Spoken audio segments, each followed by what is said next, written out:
Plácido's Farewell to His Mother by Gabriel de la Concepción Valdés, written in the chapel of the Hospital de Santa Cristina on the night before his execution, translated from the Spanish by James Weldon Johnson. If the unfortunate fate engulfing me, the ending of my history of grief, the closing of my span of years so brief, Mother, should not wake a single pang in thee, weep not, no saddening thought to me devote.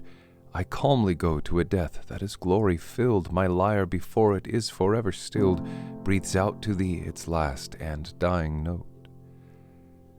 And notes scarce more than a burden-easing sigh, tender and sacred, innocent, sincere, spontaneous and instinctive as the cry. I gave it birth, and now the hour is here. O God, thy mantle of mercy o'er my sins. Mother, farewell, the pilgrimage begins.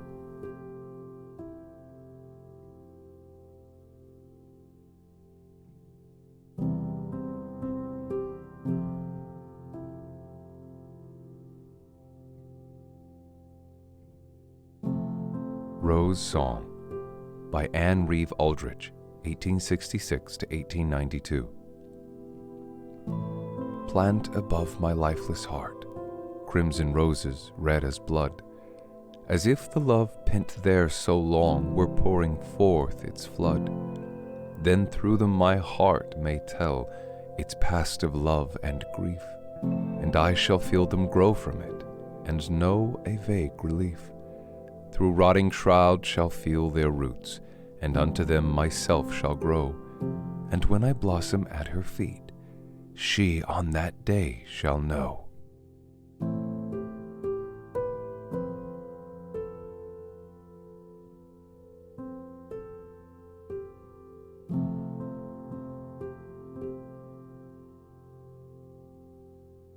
The Harp of Broken Strings by John Rollin Ridge, 1827 to 1867. A stranger in a stranger land, too calm to weep, too sad to smile, I take my harp of broken strings, a weary moment to beguile. And though no hope its promise brings, and present joy is not for me, still o'er that harp I love to bend, and feel its broken melody with all my shattered feelings blend. I love to hear its funeral voice proclaim how sad my lot, how lone, and when my spirit wilder grows, to list its deeper, darker tone, and when my soul more madly glows above the wrecks that round it lie, it fills me with a strange delight, past mortal bearing proud and high, to feel its music swell to might. When beats my heart in doubt and awe, and reason pales upon her throne, ah, then, when no kind voice can cheer the lot too desolate, too lone, its tones come sweet upon my ear, as twilight o'er some landscape fair, as light upon the wings of night. The meteor flashes in the air, the rising stars, its tones are bright. And now by Sacramento's stream, what memories sweet its music brings, the vows of love, its smiles and tears, hang o'er this harp of broken strings. It speaks, and midst her blushing fears, the beauteous one before me stands, pure spirit in her downcast eyes, and like twin doves her folded hands. It breathes again, and at my side she kneels with grace divinely rare. Then showering kisses on my lips, she hides her busses with her hair. Then trembling with delight she flings her beauteous self into my arms, as if o'erpowered she sought for wings to hide her from her conscious charms. It breathes once more, and bowed in grief, the bloom has left her cheek forever, while like my broken harp strings now behold her form with feeling quiver. She turns her face o'errun with tears to him that silent bends above her, and by the sweets of other years entreats him still, oh still to love her. He loves her still, but darkness falls upon his ruined fortunes now, And 'tis his exile doom to flee, the dews like death are on his brow, and cold the pang about his heart. Oh, cease to die is agony, 'tis more than death when loved ones part. Well may this harp of broken strings seem sweet to me by this lovely shore, when like a spirit it breaks forth and speaks of beauty evermore, when like a spirit it evokes the buried joys of early youth, and clothes the shrines of early love with all the radiant light of truth.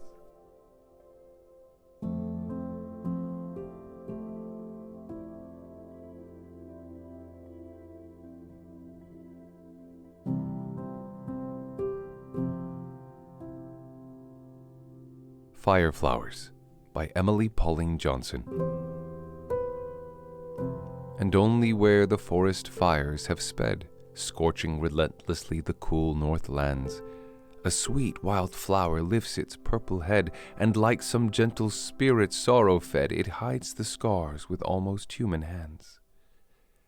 And only to the heart that knows of grief, of desolating fire, of human pain, there comes some purifying sweet belief, some fellow feeling beautiful if brief, and life revives and blossoms once again.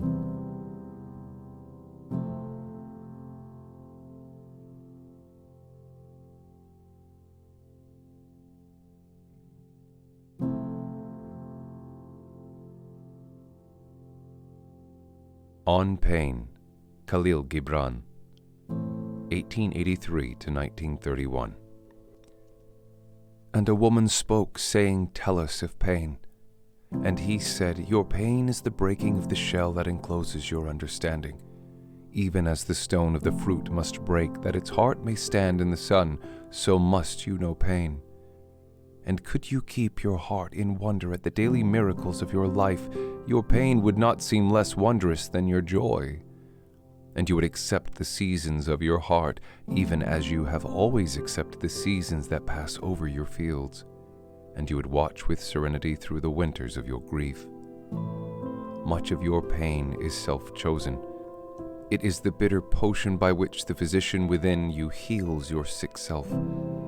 Therefore trust the physician, and drink his remedy in silence and tranquility. For his hand, though heavy and hard, is guided by the tender hand of the unseen. And the cup he brings, though it burn your lips, has been fashioned of the clay which the potter has moistened with his own sacred tears.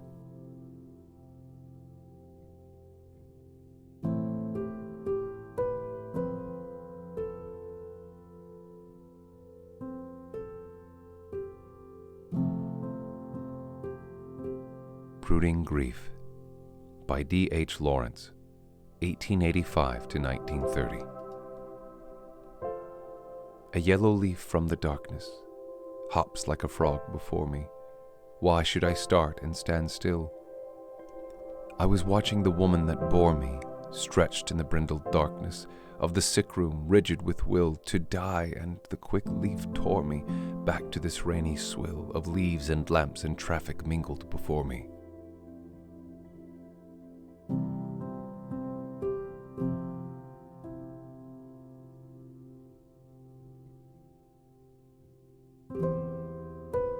Sonnet 5 by Elizabeth Barrett Browning, 1806 to 1861.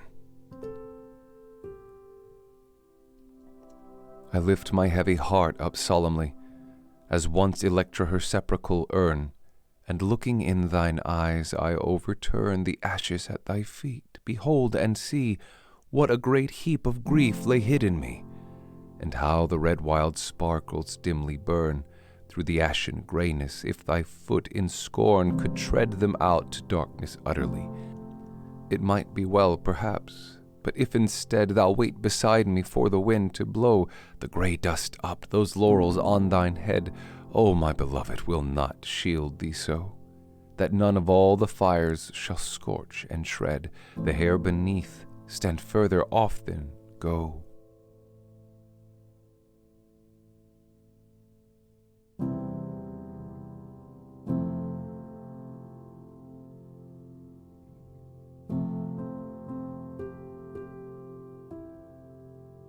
The Second Coming by W.B. Yeats, 1865 to 1939. Turning and turning in the widening gyre, the falcon cannot hear the falconer. Things fall apart, the center cannot hold. Mere anarchy is loosed upon the world. The blood-dimmed tide is loosed, and everywhere the ceremony of innocence is drowned. The best lack all conviction, while the worst are full of passionate intensity. Surely some revelation is at hand. Surely the second coming is at hand. The second coming, hardly are those words out, when a vast image out of Spiritus Mundi troubles my sight.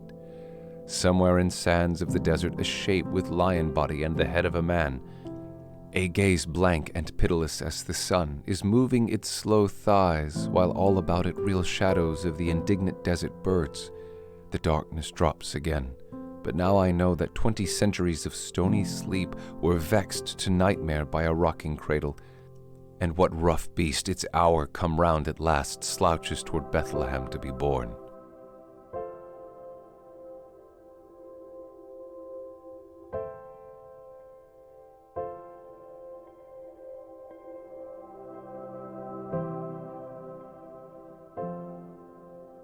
Fantasy in Purple by Langston Hughes, 1901 to 1967. Beat the drums of tragedy for me, beat the drums of tragedy and death, and let the choir sing a stormy song to drown the rattle of my dying breath.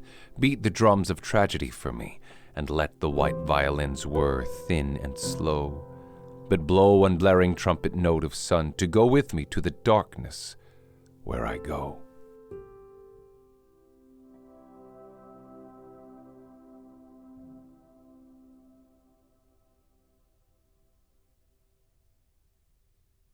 Pietà by Rainer Maria Rilke, 1875 to 1926. Fills now my cup, and past thought is my fullness thereof. I harden as a stone sets hard at its heart. Hard that I am, I know this alone, that thou didst grow, and grow, to outgrow as too great pain my heart's reach utterly. Now liest thou my womb athwart, now can I not to thee again give birth.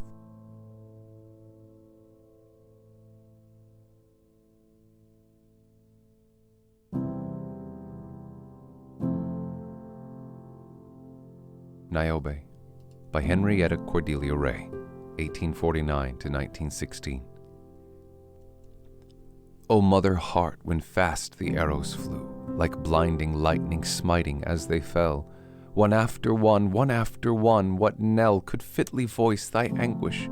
Sorrow grew to throes intensest when thy sad soul knew thy youngest too must go, was it not well? Avenger's wrath, just one to spare, I tell, the ages of soul struggle sterner through the flinty stone, O image of despair. Sad Niobe, thy maddened grief did flow in bitterest tears when all thy wailing prayer was so denied. Alas, what weight of woe is prisoned in thy melancholy eyes, what mother love beneath the stoic lies.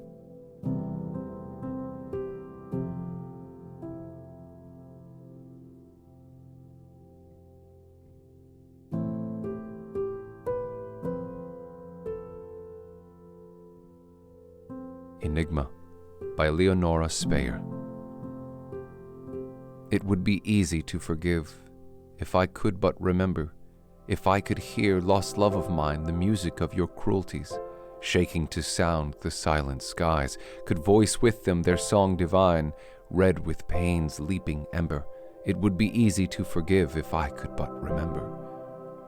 It would be easy to forget if I could find lost sorrow, if I could kiss her plaintive face and break with her her bitter bread, could share again her woeful bed and know with tears her pale embrace, make yesterday tomorrow. It would be easy to forget if I could find lost sorrow.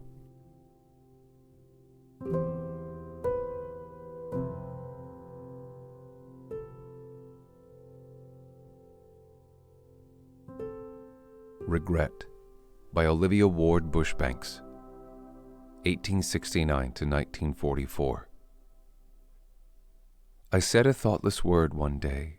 A loved one heard and went away. I cried, "Forgive me, I was blind. I would not wound or be unkind. I waited long, but all in vain, to win my loved one back again. Too late, alas, to weep and pray. Death came. My loved one passed away.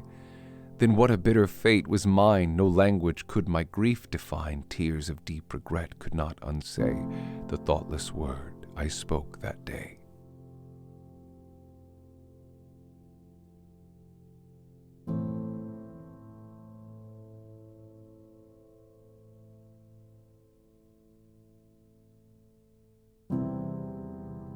How Great My Grief by Thomas Hardy, 1840 to 1928. How great my grief, my joys, how few, since first it was my fate to know thee. Have the slow years not brought to view how great my grief, my joys, how few, nor memory shaped old times anew, nor loving kindness helped to show thee? How great my grief, my joys, how few, since first it was my fate to know thee.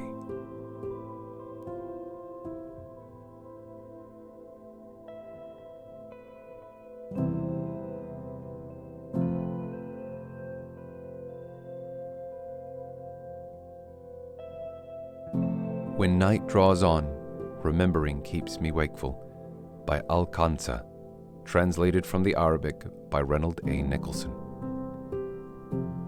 When night draws on, remembering keeps me wakeful, and hinders my rest with grief upon grief returning. For soccer, what a man was he on the day of battle, when snatching their chance they swiftly exchanged the spear thrusts. Ah, never of woe like this in the world of spirits I heard, or of loss like mine in the heart of woman. What fortune might send, none stronger than he to bear it, none better to meet the trouble with mind unshaken. The kindest to help wherever the need was sorest. They all had of him a boon, wife, friend, and suitor. O soccer, I will never forget thee until in dying, part from my soul, and earth for my tomb is cloven. The rise of the sun recalls to me soccer, my brother, and him I remember also at every sunset.